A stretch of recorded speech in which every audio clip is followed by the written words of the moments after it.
হবিগঞ্জে সড়ক দুর্ঘটনায় একই পরিবারের 4 জন সহ 5 জন নিহত হয়েছেন। দর্শক, এই ব্যাপারে সর্বশেষ তথ্য জানাতে সরাসরি যুক্ত হচ্ছেন আমাদের সহকর্মী আমির হামজা। হামজা, আপনি তো ঘটনাস্থলে রয়েছেন। এই দুর্ঘটনা কিভাবে ঘটলো, নিহতদের পরিচয় কি পাওয়া গেছে, কি তথ্য রয়েছে দুর্ঘটনার ব্যাপারে আমাদেরকে বিস্তারিত জানাবেন।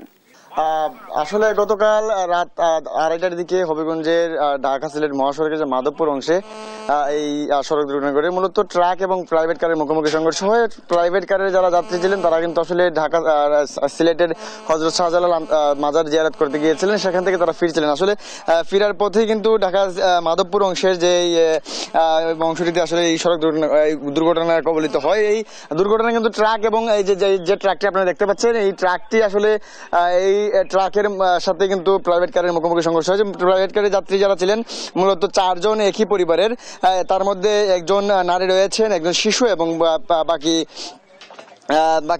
বাকি 3 জন পুরুষ। এর মধ্যে একজন চালকও রয়েছেন। চালকের অবস্থা আসলে চালকে কিন্তু মারা গেছেন। আসলে দেখতে পাচ্ছেন যে এই ট্রাকের একেবারে অবস্থা, মানে এই ট্রাকের সাথে যে সংঘর্ষটি হয়েছিল প্রাইভেট কারের, সেই প্রাইভেট কারটি কিন্তু একেবারে দুমড়ে মুচড়ে গেছে। আপনারা দেখতে পাচ্ছেন, আপনাকে দেখানোর চেষ্টা করছি আপনাকে আমি।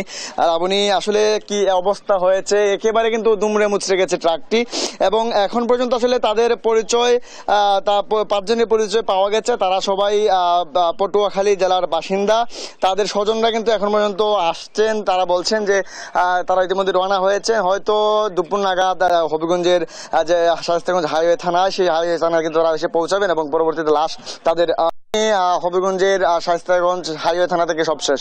ধন্যবাদ হামজা আমাদের সাথে যুক্ত থাকার জন্য। দর্শক, যেমনটি বলছিলাম যে হবিগঞ্জে সড়ক দুর্ঘটনায় একই পরিবারের 4 জন সহ 5 জন নিহত হয়েছেন। এই ব্যাপারে বিস্তারিত তথ্য জানাচ্ছিলেন আমাদের সহকর্মী আমির হামজা।